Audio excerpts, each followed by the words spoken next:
о том, как быстро и просто и симпатично рисовать вот такую вот графику в моем скетчевом стиле. Я буду рассказывать и показывать подробнейшим образом в этом видео. Смотрите видео до конца, тут много интересного. И практикуйте, тогда вы сможете также. Всем чао-чао, меня зовут Эдуард Кичигин, и это будет новый короткий и быстрый, но эффектный, как обычно, урок по рисованию архитектурной графики, архитектуры. Как можно быстро, просто хорошо зайти в эту историю и не поиметь там особых проблем или провалов там в перспективе, в композиции, в технике и во всех вот этих историях. У меня это все прогнано через огромное количество практики. Я плюс-минус знаю, о чем я говорю, и показываю, каким образом я это реализую в своей проектной графике. Вот смотрите, и если интересно, повторяйте. В общем, вот, начну рисование и начну рассказ. По каким моментам я хочу пройтись? Я сразу же озвучу те моменты, которые я хочу осветить в этом видео, чтобы вы понимали, к чему я вас веду. И это по пунктам то, что я буду проговаривать. Это источники, дальше рандомность и отработанность, дальше сюжетность, дальше выделение главного, дальше акцентирование, дальше скрытие деталей, дальше история, про что рассказывает рисунок, дальше ритмичность, дальше удовольствие, дальше польза, дальше тренировки. Вот в целом чек-лист этого видео, про что я буду говорить и то, что мне кажется прям супер важным. И начинаем с источников. Источники — это очень интересная штука. Это может быть, там фотореференсы или, как в моем случае, довольно много работы с графическим архитектурным наследием итальянским, которые я стараюсь изучать.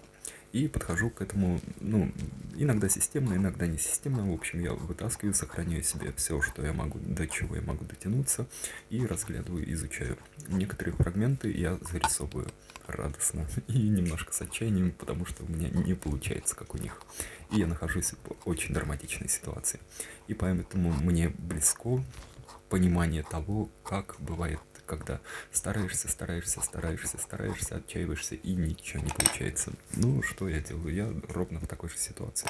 По отношению вот к этим монстрам, которых я хочу догнать, что мне с этим делать, непонятно. Они не очень хорошо догоняются, но левел постепенно растет. И поэтому я могу там делиться своими знаниями с теми, кто смотрит мой YouTube канал. В общем, вот, нужно работать с источниками. Не просто брать это все из головы, а изучать контекст. Если вы рисуете архитектуру, в моем случае это архитектура классика, то значит нужно изучать вот это вот итальянское наследие. И в моем разрезе, например, не хочу никому ничего навязывать, но в моем разрезе прекрасно работают изучение вот этих вот работ итальянских архитекторов. Их такая графическая стилистика, она дико крутая. И она фрагментами, например, отражается в работах художественных, там, живописцев, тем более эпохи Возрождения. И плюс-минус, как будто бы это один стиль, только с уклоном там в архитектуре большую точность, большую конструктивность, большую изящество и эстетика формы и математики, а там в живописи, совершенно там другие принципы. Но база все равно одна. Если эта база есть, и если вы в своем стремлении развиться стоите на этой базе, то это прям хорошо. Если не стоите, если просто бессистемно рисуете, то это грустно, странно, непонятно, что с этим делать. В общем, вот, я рекомендую вам базу. Как обрести базу? Это закопаться в источники. Если архитектура, классика ваша любовь, как у меня, то, значит, нужно рыть туда. Первого, с кого нужно начинать рыть, это Пиранези. Он великолепен, бесподобен. Можно посмотреть на него, ужаснуться и спокойно прийти ко мне на канал и спокойно повторять за мной, потому что я смотрю на Пиранези, ужасаюсь и иногда пытаюсь его повторять. В общем, вот, это драматичная история, но я сделаю для вас ее менее драматичной. Второе. Рандомность и отработанность. Вот все мои скетчи, вся эта структура, она строится на большом количестве простых отработанных элементов. И поэтому у меня получается такая штука, как с азбукой. Вы отработали, как рисуется буква А, буква Б, буква С, там все необходимые вам буквы. И, зная слова, вы можете составлять слова. Прикольно. Вы можете составлять письмо. Прикольно. Вы все знаете про буквы. И точно так же с фрагментами моего рисунка. у меня это деление на простые формы, на паттерны, которые у меня просто отработаны. Окей, я из них составляю, как из конструктора, там следующий рисунок. И это работает на простых элементах, типа дерева или там какие-нибудь архитектурные загогулины симпатичные. И так на больших элементах, сложных, которыми являются, например, домики или комплексы, домики, садики или там комплексы садиков. Ну, в общем, все просто. Отрабатываешь простые штуки, а потом дальше составляешь их в сложные штуки. И это отличный подход, и это все прекрасно работает. Используйте. Прям огонь. Дальше. Сюжетность. Что в этом интересно? В том, что когда вы рисуете ваш набросок, вот вы берете лист, перед вами чистый лист, и вы думаете, что я изображу? Ну окей, вы поняли, что вы изображаете. И если это, допустим, домик, или человечек, или там часть пейзажа, вам нужно понять, это домик, это главное. Окей. Когда вы рисуете бэкграунд, рисуете, ну, такое внешнее оформление того, что вы рисуете, например, в домике это может быть, ну, там, какой-то сад, или там городская структура улицы, или пейзаж какой-то, который на фоне.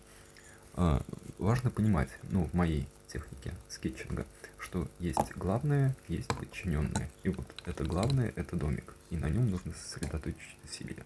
Сколько вы можете инвестировать в это времени, я не знаю. Может, вы можете работать бесконечно.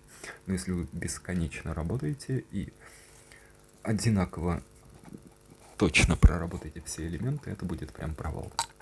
А если вы в рисунке выделяете главное, а все остальное подчиняете, делаете их второстепенным. А что это значит делать второстепенным?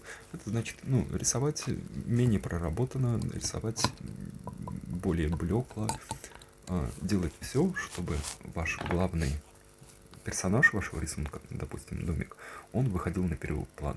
И все окружение, оно не забирало на себя внимание зрителя, а наоборот концентрировало это внимание на вот этом главном персонаже.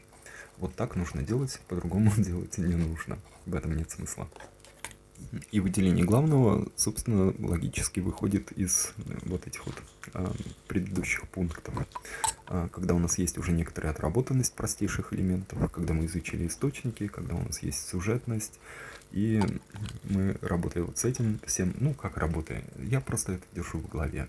Я про это знаю, потому что много раз отработал эти элементы. Вы, если хотите, можете держать перед собой, например, списочек. Ну и это очень полезно. И поглядывать на него иногда, и так возвращаться обратно к здравым мыслям о рисунке. И когда вы выделяете главное, то естественным образом происходит изменение композиции в рисунке. То есть вы начинаете сразу же думать про композицию листа. И вот в нем есть главные элементы. Например, в моем случае это вот эта вот башня, которую я уже нарисовал, и вот этот вот купол, который я сейчас нарисую. Они создают те главные моменты, которые я хочу показать на этом рисунке. А деревья — это как раз подчиненные моменты. Это как раз элементы бэкграунда. И я не обязан их хорошо прорабатывать. Я должен сосредоточиться на этих двух архитектурных основах моего скетча и проработать в первую очередь их. Так как система вот этого акцентирования, она работает и во всем рисунке, ровно так же она работает и в деталях вашего рисунка. Например, весь рисунок — это композиция из двух вот этих вот зданий, сооружений и зелени вокруг. Ну и дальше там будет моя подпись. Но если мы возьмем отдельно каждый из этих элементов, например, вот ту башню, которую я уже нарисовал, в нем тоже происходит акцентирование. Оно не такое явное, но там тоже происходит подчинение таких не самых значимых моментах тем моментам, которые для меня важны. И те моменты, которые для меня важны, они там более интенсивным темным цветом нарисованы. Те, которые менее важны, они уходят в такую светлоту. Ну, плюс это еще ритмизуется с понятием света и тени, которые тоже участвуют в этом рисунке. И рисунок превращается в такую слоеную структуру, как будто бы бутерброд. И он сложный, интересный. В нем накладываются такие смыслы. И ритмы накладываются друг на друга. и тени, и пятна, и вся вот эта вот история начинает быть живой, начинает играть. То есть не просто плоский рисунок или не просто объемный рисунок, а в нем забито много. И вот эти вот моменты я сейчас проговариваю. Мы по ним сейчас проходимся, как по чек-листу. И, соответственно, логично, если у нас есть акцентирование деталей, выделение главного, то нам нужно подумать и о скрытии деталей, и, может быть, размытии незначимого. И это супер важный момент, прям супер важный. Нужно его технически научиться делать.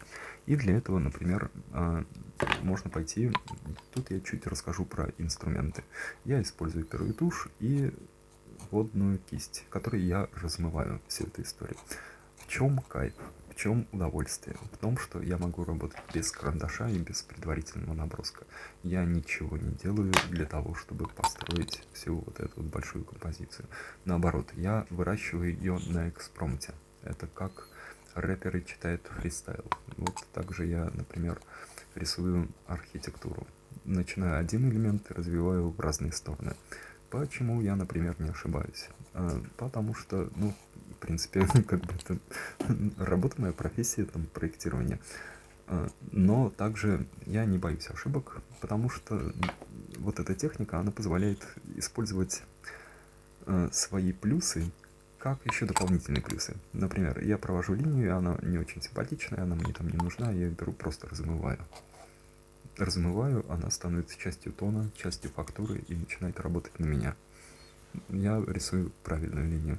Так, конечно, бесконечно не размываешь, потому что будет накапливаться грязь. Но там 1-2 ошибки, 3 ошибки, 5 ошибок, 10 ошибок можно себе позволить. И на самом деле, там, куда ни посмотри, у меня огромное количество постоянно ошибок.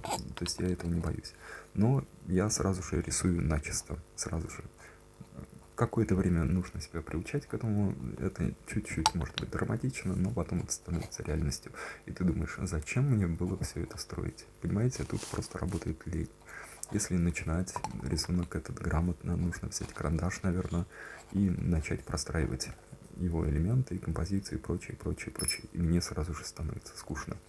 Я не хочу идти в эту историю. Я хочу сразу, быстро, просто хорошо. И вот этим вот задачам отвечает мой стиль графики. Тот, который я тут преподаю, исповедую, продвигаю в России. Это итальянская школа скетчинга и быстрого рисунка, моя. И вот я демонстрирую постоянно в миллионах моих видосов эти принципы. Скрытие деталей также помогает и, например, если там какая-то сложная ситуация, вы можете пойти на такой симпатичный компромисс, когда вы выделяете те моменты, которые вам нарисовать просто, легко, а те моменты, которые требуют там мелочности, как слово русское адекватно этому, мелкой работы или там сложной работы, или работы там со сложной перспективой, или орнаментом, или чем-то, вы можете просто игнорировать, понимаете, просто игнорировать. Это как будто бы недорисованность, это как будто бы недосказанность в вашем скетче. И это прекрасно работает.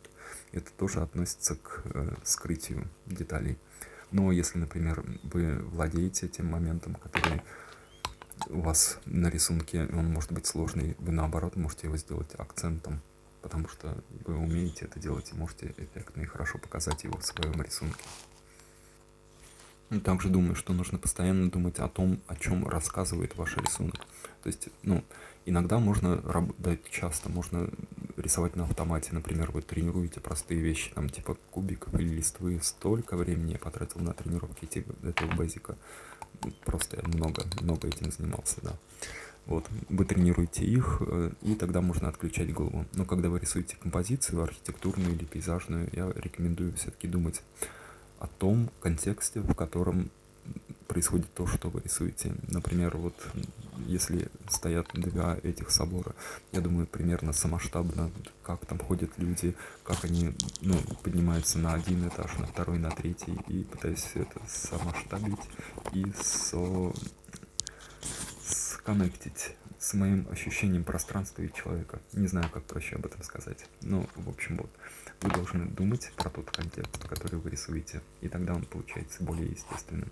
Если вы отвлекаетесь и уходите там в какое-нибудь декорирование, в работу бумаги и туши, увлечение эффектами, с моей точки зрения, это не очень хорошо. Но моя точка зрения — это проектная графика. То есть, мне кажется, всегда нужно думать о человеке. И смотрите и думайте о ритме, каким образом приходит на рисунок там высокое, низкое, округлое, квадратное, светлое, темное, штрих, линия, жирная точка, легкая линия. И все это создает ритм. Это как музыкальная партия, это как будто бы оркестр играет вместе. Если научитесь этим управляться, будет круто. Ну и мне кажется, важно научиться все-таки получать удовольствие от этого, потому что без удовольствия какой может быть драйвер? Драйвер в огромном удовольствии от рисования, от результата, от пользы, которую вам это приносит. Это тренировки. Вот эти 3 момента — удовольствие, польза и тренировки, они слиты вместе для того, чтобы привести вас к результату, а иначе никак. Вы практикуете, научаетесь, получаете удовольствие, видите реальную пользу, ваш рост и продолжаете ваши тренировки. Вот так это происходит. Так же, как в спорте, так же, как в жизни. Все круто. Если вам понравилось, ставьте лайк, подписывайтесь на канал. Меня зовут Эдуард Кичигин, и это моя школа